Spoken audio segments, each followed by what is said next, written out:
మన ప్రశాంత్ తరపు న్యాయవాది ఏం చెప్తున్నాడంటే అతడిపై నమోదైన కేసు ఎఫ్ఐఆర్ కాపీ ఇవ్వడం లేదు. ఈ కేసుల వల్ల కేసు ఏదైనా సరే ఎఫ్ఐఆర్ కాపీని పబ్లిక్ డొమైన్లో పెట్టాలి. ఎఫ్ఐఆర్ ఉంటేనే అతడికి బెయిల్ కోసం దరఖాస్తు చేసుకునే అవకాశం ఉంది అని చెప్తున్నారు సార్. అంటే ఇప్పుడు FIR copy law and order situation లోపల anybody can move the law. ఇప్పుడు ప్రశాంత్ అనే లాయర్ చాలా తెలివిగా అడుగుతున్నారు. అంటే ప్రశాంత్ మీద పెట్టారా లేకపోతే ప్రశాంతే ఇది రెచ్చగొట్టాడా అనే విధంగా చెప్తున్నారు. సో ఎఫ్ఐఆర్ ఎవరు లాడ్జ్ చేశారు? FIR can be lodged by the police also. Law and order break అయ్యేటప్పుడు వాళ్ళు ఎఫ్ఐఆర్ ఇచ్చుకుంటూ కూర్చుంటారా లేకపోతే లా అండ్ ఆర్డర్ సిచ్యువేషన్ని కంట్రోల్ చేయాలా కదా.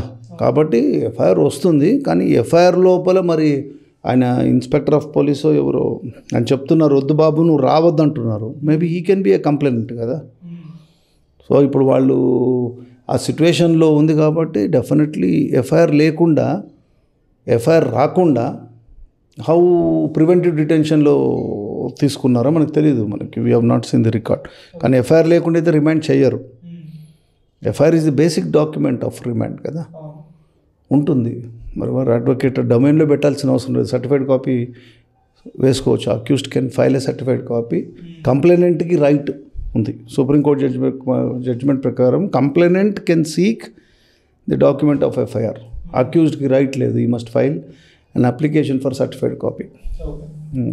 సార్ పోలీసులు పల్లవి ప్రశాంత్ని అరెస్ట్ చేసేటప్పుడు ఆయన పోలీసులతో చెప్పడం ఒక వీడియో వచ్చింది. అతను ఏం చెప్తున్నానంటే దాడి ఎవరో చేశారు కదా, నా అభిమానులని చెప్పుకొని వాళ్ళు చేశారు, నేను చేయలేదు కదా, దీనికి నాకేం సంబంధం అని చెప్పేసి ఆయన అన్నాడు. అంటే మెయిన్గా ఆయన్ని A1 ముద్దాయిగా అతన్నే చేశారు, వాళ్ళ తమ్ముని A2గా, A3 A4 ఇద్దరు డ్రైవర్, వీళ్ళ కార్ డ్రైవర్ అని చేశారు.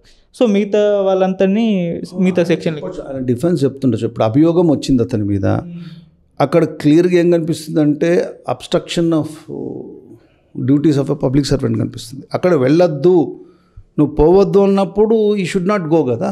వాళ్ళు చేసినారా లేదనేది మ్యాటర్ ఫర్ ట్రయల్. అక్కడ ఆగిపోయి ఉంటే అతను రెస్పెక్ట్ ఇచ్చాడు, బ్యాక్ సైడ్ నుంచి వెళ్ళిపోయి ఉంటే అది వేరే సంగతి. అట్లా వెళ్ళలేదు కదా అతను. నాకు లేదు అనేది ఇప్పుడు ఇన్నోసెన్స్. ఇది బిగ్ బాస్లో ప్రైజ్కి వచ్చినంత సింపుల్ కాదు కదా. డిఫెన్సెస్ తీసుకొని పబ్లిక్ లోపల హీరోయిజం పొందాలనుకోవడం అది పిచ్చిమాట. ఒకసారి యూ కెన్ యాక్ట్ స్మార్ట్, ప్రతిసారి అలాంటి యాక్టింగ్ స్మార్ట్ ఉండదు కదమ్మా. మనకేం అతని మీద ఏం ద్వేషం లేదు, కానీ చెప్తున్నా ఇప్పుడు ఇలాంటిది ఎంకరేజ్ చేసామనుకోండి, అట్లా ఇన్నోసెంట్గా ఉన్నట్టుండి చాలా మేధావుల్లాగా ప్రొజెక్ట్ చేయడము అంటే యంత్రాంగంతో చేయగలుగుతాడా? అదేదో బిగ్ బాస్లో నడిచిపోతుంది. నాగార్జున గారు అప్రిషియేట్ చేస్తుండొచ్చు, కానీ ప్రజలైతే అప్రిషియేట్ చేయదు కదా. పోలీసు వాళ్ళు ఏమైనా అంత అమాయకుల్లాగా ఉన్నారా? ప్రజలంతా అమాయకులు ఉన్నారా? ఆయన ప్రశ్నిస్తే నాకుంది అనేది ట్రయల్ కోర్టులో చెప్పుకోమని, నేను ఉంటే ఇది అవునా కాదా అనేది అప్పుడు ఆ లాలో ఎలా డీల్ అయ్యాలో కోర్టు అలా డీల్ చేస్తుంది. ఇతడు ఉన్నాడా లేదని it is for the police to establish కదా. ఈ స్టేజ్లో వాళ్ళు ఏం చెప్పనక్కర్లేదు. అభియోగం చెప్పచ్చు, బెయిల్కి అతనికి ఎంటర్టైన్మెంట్ ఉందా లేదనేది కోర్ట్ డిస్క్రిప్షన్. ఇక్కడ అదే నీకు లాస్ట్ టైం కూడా చెప్పా, సినిమాల లోపలలాగా అక్యూజ్డ్ స్పీచ్లు ఇవ్వడము, మాట్లాడడము అవన్నీ ఏముండదు. ఒక అభియోగం వచ్చినాక అతడు స్టేట్మెంట్ చేసే స్టేజ్ 313లో లేకపోతే ఛార్జ్ ఫ్రేమింగ్ స్టేజ్ లోపల నేను నేరం చేసావా లేదని అడిగితే లేదని చెప్పాలి. సాక్ష్యం వచ్చాక నువ్వేమో చెప్పుకుండేది ఉందా అది ఒక స్టేజ్ ఉంటుంది.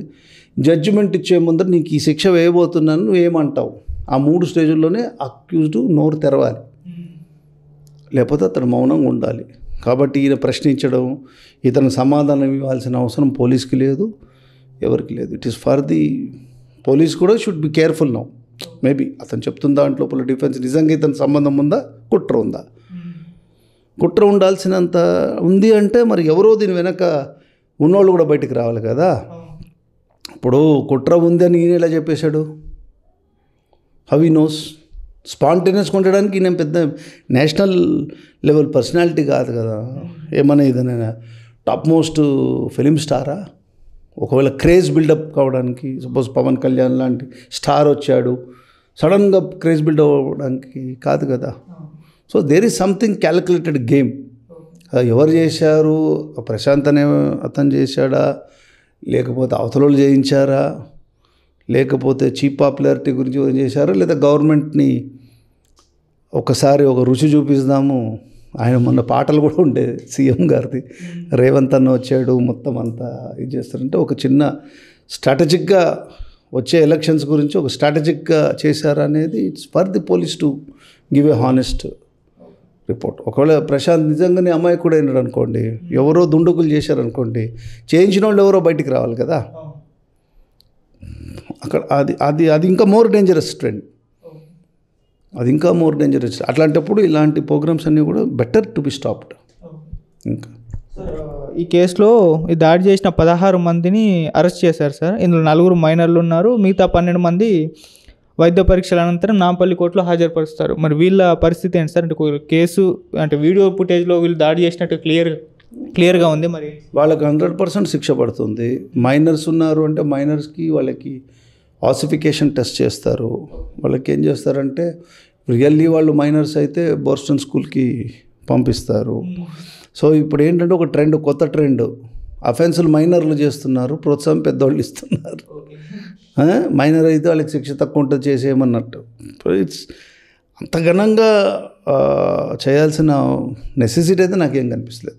కాబట్టి వాళ్ళు ఎవరైతే సీసీ ఫుటేజ్లు ఉన్నారో వాళ్ళది ప్రాపర్గా ప్రూవ్ చేయగలగాలి ఈ ఫుటేజ్ ఇక్కడిదే అనేది. So they should be very careful. రేపోతే అదే కదా బేసిక్ ఎవిడెన్స్. లేదా అక్కడ ఐ విట్నెసెస్ రావాలి. ఇవాళ ఉన్న ఊపు రేపొద్దున ఐ విట్నెసెస్కి ఉండదు కదా. నువ్వెందుకు ఇక్కడ ఉన్నావు అని అడుగుతారు. 149 వాళ్ళు వస్తారు కాబట్టి ఐ విట్నెసెస్ రాకుండా ఉంటుంది. సో ఈ పోలీస్ సాక్ష్యాలు 2-3 ఎఫ్ఐఆర్ చెప్పిన వాళ్ళు ఉండి వాళ్ళకైతే ఇంతకుముందు ఇలాంటి యాక్టివిటీ ఇప్పుడు అగ్నివీర్ విషయం లోపల జరిగింది, గుర్తుందా? రైల్వేనంతా కూడా కాల్చడము, మేము మాకు ఇట్లా వద్దు అని చెప్పి స్పాంటేనియస్గా జరిగింది. So there is something very to destabilise, అంటే కొంచెం గడబడి చేయాలి అనేది ఏదో. మరి వాళ్ళు ఎవరు వాళ్ళు అనేది చూస్తే తెలుస్తుంది కదా. పోలీస్ వాళ్ళకి తెలిసి పార్టీ తెలిసి ఉంటుంది. కొన్ని చెప్పలేని బాధలు ఉంటాయి వాళ్ళకు కూడా, ఎవరు చేయించినారని తెలిసినా. ఇక బిగ్ బాస్ హోస్ట్గా చేస్తున్న నాగార్జున గారిని కూడా అరెస్ట్ చేయాలి ఈ కేసులో అని చెప్పేసి హైకోర్టులో పిటిషన్ అయితే పెట్టారు. అంటే అక్రమంగా 100 ఆయన ఇంకేం స్టేట్మెంట్ అంటే ఒకటి ఇప్పుడు నెగ్లిజెన్స్ కిందకు వస్తుంది. కొన్ని పనులు చేయకూడదు అన్నది చేయడము, ఆ జనాలు రావడము, ఆ హైప్లు క్రియేట్ చేసినంత మాత్రాన అతను ఏమన్నా రోడ్లో వెళ్ళి వాళ్ళని అందరినీ డిస్ట్రాయ్ చేయమని చెప్పాడు. ఆయన ఏదో షో హాస్ట్ చేసి ఉండొచ్చు. కానీ మారల్ ఆఫ్ ది స్టోరీ ఏంటంటే ఆయన ఇలాంటి ప్రోగ్రామ్స్ ఒప్పుకోకూడదు. ఇంకా ఇప్పుడు ఆయనకేం సంబంధం ఎవడో చేసిన దానికి, ఈయన ఏం కుట్ర పండుతాడు? ఆయన ఏదో నవ్వుకుంటే హ్యాపీగా ఉండే మనిషిని వాళ్ళు ఎవరో వేస్తారు. కానీ అంటే కాంట్రిబ్యూటరీ నెగ్లిజెన్స్ కింద ఇది చేయడం వల్ల, నాగార్జున గారు చేయడం వల్ల అనేది మరీ టూ మచ్ ఎక్స్ట్రీమ్ అవుతుంది. ఆయనకేం సంబంధం. కానీ ఈ షుడ్ నాట్ ఆర్గనైజ్. ఆయనకి ఒకవేళ ఇవన్నీ మనము యూత్ మిస్గైడ్ అవుతున్నారని రియలైజేషన్ అయితే తెలుస్తుంది. మళ్ళీ నెక్స్ట్ ఇయర్ బిగ్ బాస్ వచ్చినప్పుడు ఆయన చేస్తే ఇంకా ఆయన ఇష్టం. అది మనం ఏం చెప్పగలుగుతాం? స్టార్స్కి మనం చెప్పలేం. దే ఆర్ బియాండ్ కాంప్రహెన్షన్ కదా. They are great people. Sir Bigg Boss యాజమాన్యం కూడా వైఫల్యం ఉంది, వాళ్ళ మీద కూడా చర్యలు తీసుకోవాలి. కాంపన్సేషన్ కట్టాల్సి వస్తుందేమో, అది కూడా చూడాలి వీళ్ళ వల్ల. అంటే అక్కడ పోలీస్ పర్మిషన్ తీసుకుంటారా లేదా అని చూడాలి. వాళ్ళు పోలీస్ పర్మిషన్ తీసుకున్నాక పోలీస్ మీద బాధ్యత ఉంటుంది. బిగ్ బాస్ యాజమాన్యానికి కావాల్సిన పబ్లిసిటీ వచ్చేసింది. వాళ్ళు ఎందుకు కడతారు, వాళ్ళకి ఏం సంబంధం, మాకేం సంబంధం, మీ రెస్పాన్సిబిలిటీ అంటారు. సో అంత హైప్ చేయాల్సిన అవసరం లేకుండే. సో వాళ్ళు యాజమాన్యం కడుతుందా లేదా, అది సూట్ మెయింటైనబుల్ అవుతుందా, లేకపోతే లా ప్రకారం వాళ్ళు they can be fasten with liability లేదా అనేది మనం ఈ స్టేజ్లో చెప్పలేం.